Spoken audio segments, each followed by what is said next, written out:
Welcome back to the center of it all. It has just been so cold here in Centre County and I am not a fan of it. I do not like the cold, but I am a fan of comfort food. So don't worry, be happy. Today Mel is making Rasta pasta.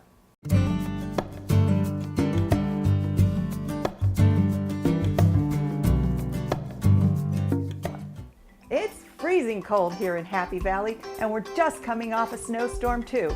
So that can only mean one thing. My annual cooking pasta recipe on WHVL TV. Join me right here at the stovetop this morning while I show you how to make Rasta pasta. Rasta Pasta is a restaurant in Colorado Springs that specializes in the fusing of two of the unlikeliest culinary bedfellows, Jamaican and Italian American.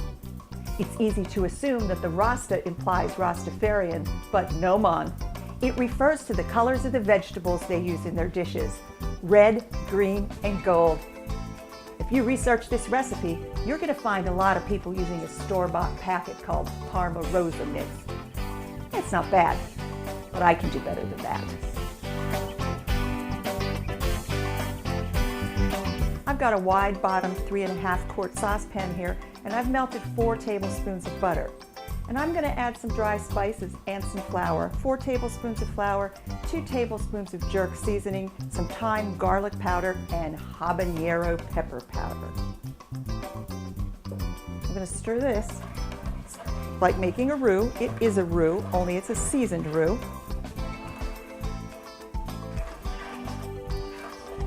And as soon as this is all thick and pasty,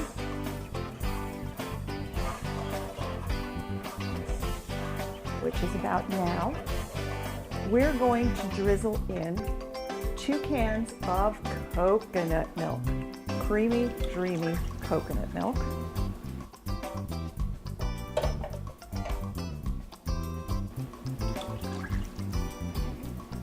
And 1 can of fire roasted diced tomatoes. And I'm going to adjust this to a simmer. And once it comes to a simmer, I'm going to let it simmer for 2.5 to 3 minutes.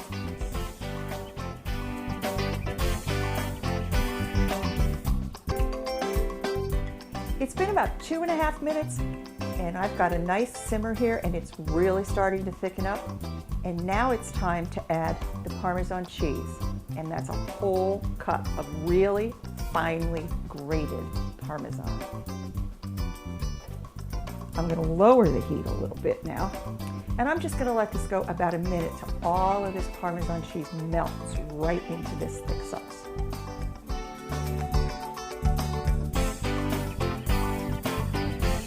It's smelling wonderful in here. This is perfect food for the middle of the snowstorm and the coldest day of the year.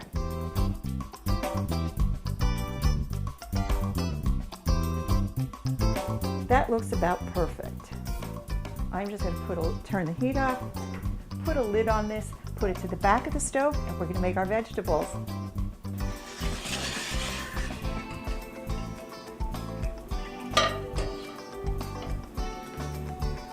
Now it's time to get to our vegetable saute. And I've just got a nice big nonstick skillet, and I melted another 4 tablespoons of butter in there. And I'm going to put about 4 cups of sweet Vidalia onion that have been chopped, well, actually sliced, into half-moon shapes, and the half-moon shapes have been cut in half. Because you can't make Rasta pasta without a goodly amount of onion. Now for our colors, we've got our red bell peppers, about 2 cups.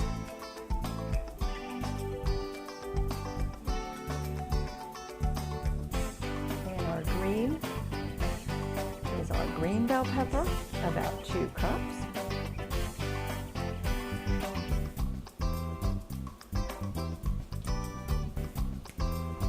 And our gold are these beautiful orangey yellow bell peppers.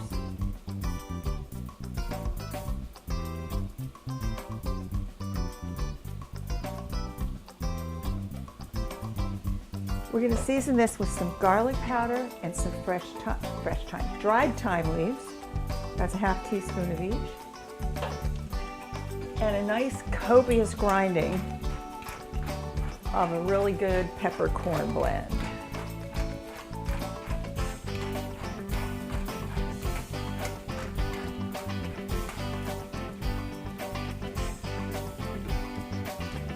Now I'm just going to saute these till they're crunch tender, and that's not going to take long. In fact, it's not going to take much longer than it took to make the sauce, about 2.5 to 3 minutes.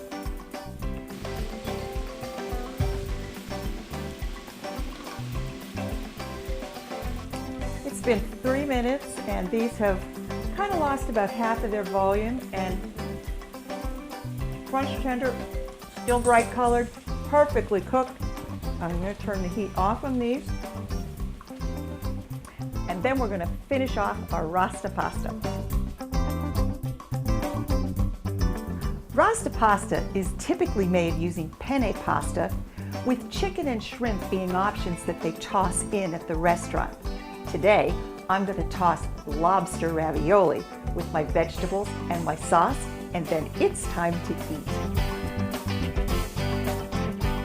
I tried really hard to figure out how to best describe this unique pasta dish. So here goes. If you're looking to put some spring in your cuisine this time of year, go full-blown island style. Rasta pasta.